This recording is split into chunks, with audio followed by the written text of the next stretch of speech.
Unless you have a really interesting story to tell. Unless you're Beyonce or Rihanna or Will Smith. Hello everyone, I'm Cindy and welcome to my YouTube channel where I untangle digital marketing for entrepreneurs, small businesses, and aspiring digital marketers. In this video, I'm going to talk about 6 common mistakes that followers tend to hate. But hold up.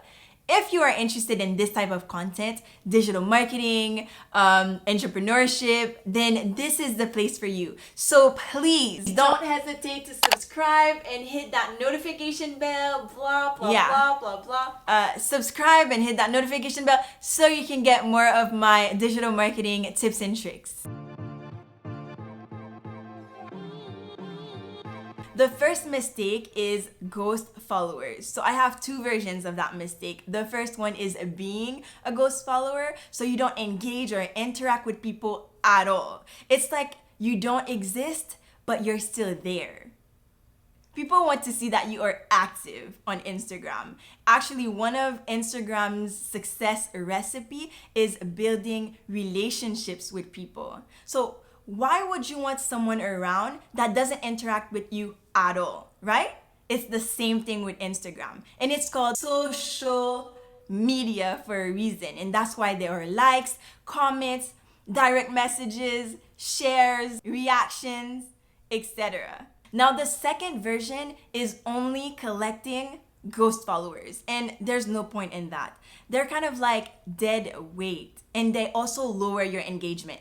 Some people only focus on the numbers. They want more followers, more followers, more followers, but they don't realize that that is a vanity metric, which means a metric that is superficial and kind of insignificant to your true performance. What you should focus on is engagement. Some people or businesses have thousands and thousands of followers, and that's impressive, right? And then you look at their post and you see that they have 20, 30 likes on each post. That's a low engagement. So it's either they're not doing a good job on engaging or they've collected ghost followers. The second mistake is repetitive content.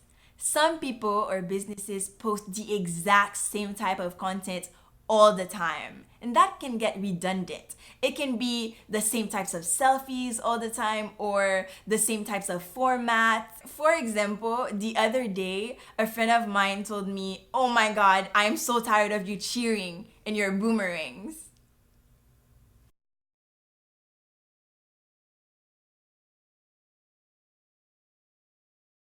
Yeah, I get her. I get her. Too much of the same post is a lack of original content. So try to be innovative and creative. Go ahead and experiment with your posts or watch what other people are doing to get inspiration. The third mistake is posting way too much, like having 25, 30 stories on your Instagram. What I see often is people filming a whole concert.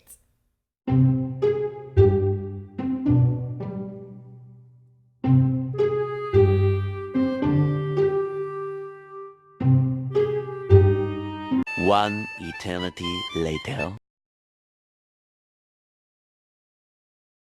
Okay, if you do it once in a while, that's okay. For example, at the beginning of the week, a friend of mine had posted videos of a concert, and it was a singer that I really, really like, Maluma. So I watched the whole thing. But just ask yourself, are your followers really going to care about this post as much as you do? But like, really though? People have very short attention spans, and the likelihood of them going through all of your 25, 30 stories is very slim. Unless you have a really interesting story to tell. Unless you're Beyonce or Rihanna or Will Smith. The fourth mistake is overly promotional content. So always pushing something. That can be really annoying. I see a lot of businesses do that. So pushy ads, salesy content, no.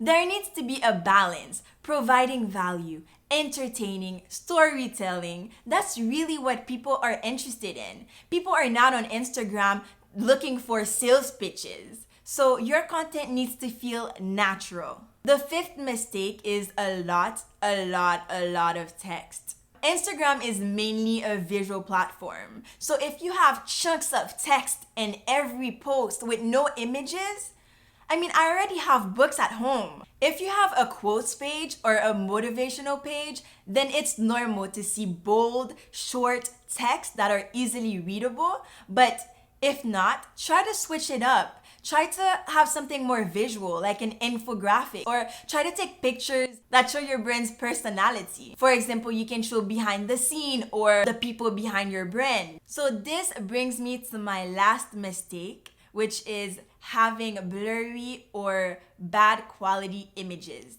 It's almost 2020 and there are cheap cameras and cell phones out there that take pretty clear pictures.